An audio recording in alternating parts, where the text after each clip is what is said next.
बातमीपत्राला सुरुवात करूयात। मुंबईमध्ये वादळी वाऱ्यामुळे सोमवारी हाहाकार उडाला। येथील भारत पेट्रोलियम कंपनीच्या पेट्रोल पंपाच्या बाजूला बेकायदेशीर लावण्यात आलेले होर्डिंग कोसळलं। वादळी वाऱ्यामुळे हे होर्डिंग कोसळून 14 जणांचा मृत्यू झाला। आता या प्रकरणात आरोप प्रत्यारोप सुरू झालेत। भाजप आमदार राम कदम यांनी उद्धव ठाकरे आणि भावेश भिडे यांचा फोटो ट्विट करत अनधिकृत होर्डिंगला संरक्षण कुणाचं होतं असा सवाल ठाकरेंना केलाय।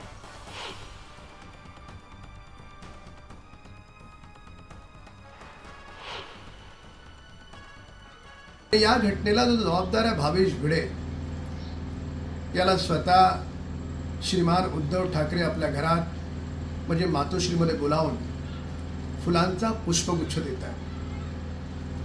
काय पराक्रम केलाय भावेश भिडेंनी? कोण लागतो हा तुमचा? काय संबंध आहेत याचे आणि उबाटाचे? आम्हाला आरोप प्रत्यारोप नाही करायचे, पण राजकीय संरक्षण असल्याशिवाय ते देखील मुंबई शहरात असं 3 मजली अनधिकृत होर्डिंग कोणी उभं करू शकतं? घाटकोपरच्या होर्डिंग दुर्घटनेनंतर आता राजकारण तापू लागलेलं आहे। आरोपी भावेश भिडेचे संजय राऊत आणि त्यांचे बंधू सुनील राऊत यांच्याशी काय संबंध आहेत असा सवाल नितेश राणेंनी केलाय।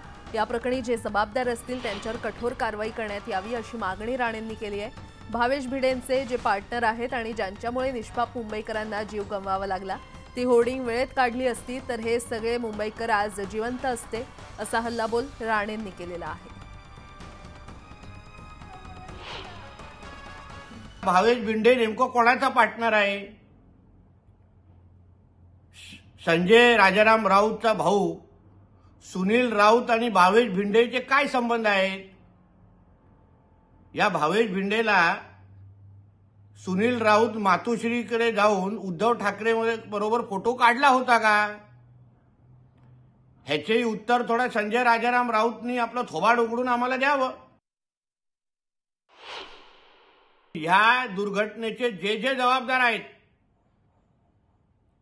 जे भावेश भिडेचे पार्टनर आहेत, त्या सगळ्यांवर एफआयआर व्हावी, चौकशी व्हावी आणि त्यांना संबंधितांना लवकरात लवकर अटक करावी अशी मागणी मी या निमित्ताने करतो।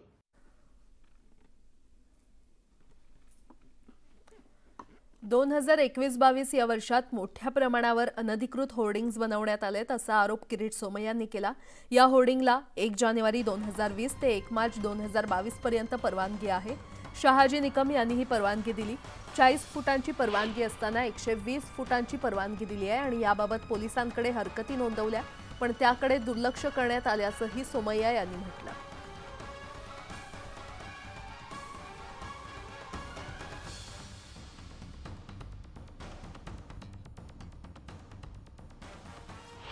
या प्रकरणात सुद्धा किरीट सोमय्या यांची तक्रार आहे, त्यामुळे आपण किरीट सोमय्या यांच्याकडे आलेलो आहोत। किरीटजी, तसं मुंबईतल्या अनेक प्रकरणांमध्ये तुमच्या तक्रारी असतात, पण आता दुर्दैवाने ही घटना घडली आणि त्यामध्ये सुद्धा जे महानगरपालिकेकडनं पत्र मिळालेलं आहे त्या पत्रामध्ये तुम्ही आधी तक्रार केलेली असल्याचं कळतंय। तुम्हाला नेमका हा संपूर्ण गैरप्रकार कधी लक्षात आला आणि या प्रकरणामध्ये कोण जबाबदार आहे असं आपल्याला वाटतं? 6-7 महिन्यापूर्वी मला होल्डिंग असोसिएशनचे काही पदाधिकारी भेटले होते की मुंबईत 2-4 वर्षात 20, 21, 22 मोठ्या प्रमाणात मोठे बेकायदेशीर होल्डिंग लावण्यात आले आहे। मुंबईत नियम असा आहे की मुंबईचं हवामान, पाऊस, फाउंडेशन, जमीन की 40 फूटपेक्षा जास्त उंचीचे होल्डिंग नको। हा विषय मी तत्कालीन महापालिका आयुक्त इकबाल चहल, अतिरिक्त आयुक्त अश्विनी जोशी आणि बाकी लोकांकडे नेला। दुर्दैवाने एप्रिल 2024 मध्ये हे होल्डिंगचे मालक तिथे झाडं वाढतात तर त्याला केमिकल टाकून मारतात असं माझ्या नजरेत अर्धा डझन पोलीस स्टेशन क्षेत्रातले एफआयआरच्या कॉपी झाल्या, ते मी शोधून काढल्या आणि म्हणून मी भूषण गगरानीला भेटलो आणि त्यांना सांगितलं हे सगळ्या होल्डिंगचं स्पेशल ऑडिट करा। त्यांनी हे पेट्रोल पंप बेकायदेशीर आहेत, त्याला जे जमीन आहे ती राज्य सरकारची आहे, ते पेट्रोल पंपाकडे कशी गेली, त्याच्यावर होल्डिंग बेकायदेशीर लावण्यात आले, 40 फुटीचं परमिशन 120 फुटीचं होल्डिंग लागलं। या सगळ्या 2020-2021 मध्ये झालेली प्रकरणं भूषण गगरानीने 12 मई रोजी मला कळवलं की हमने इसके इन्व्हेस्टिगेशन के आदेश दिए हैं आणि हे 4 होर्डिंग पाडण्याचे पण आदेश दिले। दुर्दैवाने दुसऱ्या दिवशी ही दुर्घटना। हे जे कालचं होर्डिंग 120 फूट 5 फूट पण फाउंडेशन नाही, मरणारच लोक अजूनही जर हे जागा नाही झाले तर भयंकर पावसात अनेक होर्डिंग पडणार।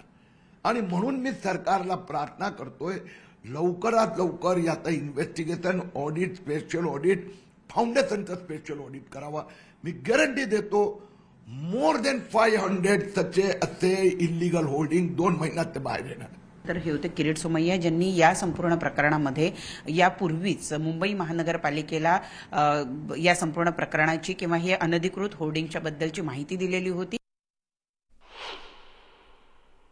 तर मुंबईच्या घाटकोपरमध्ये खरं तर काल ही दुर्दैवी दुर्घटना घडलेली आहे आणि 2021-22 वर्षात मोठ्या प्रमाणावर अनधिकृत होर्डिंग्स बनवण्यात आलेत असा आरोप किरीट सोमय्यांनी केलाय।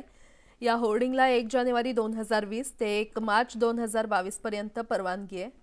दरम्यान घाटकोपरमधली ही थेट दृश्य आपण पाहतोय। घाटकोपरच्या घटनास्थळावर सध्या अजूनही रेस्क्यू ऑपरेशन म्हणजेच बचाव कार्य सुरू आहे। हा मलबा हटवण्याचं काम सध्या इथे सुरू आहे। तिकडची ही दृश्य आपण पाहतोय।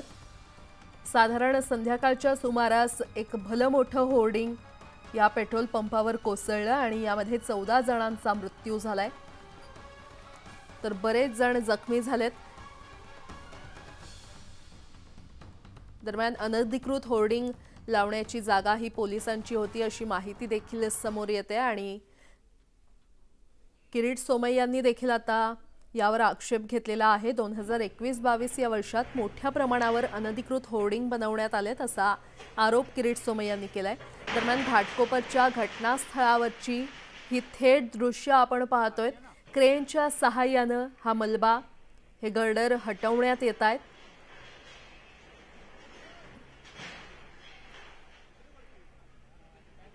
दरम्यान 40 फुटांची परवानगी असताना 120 फुटांची परवानगी दिली आहे या होर्डिंगला आणि याबाबत पोलिसांकडे हरकती नोंदवल्या पण त्याकडे दुर्लक्ष करण्यात आल्याचं किरीट सोमय्या यांनी आरोप केलेला आहे। तर हे अनधिकृत होर्डिंग 120 बाय 120 स्क्वेअर फूट इतकं होतं।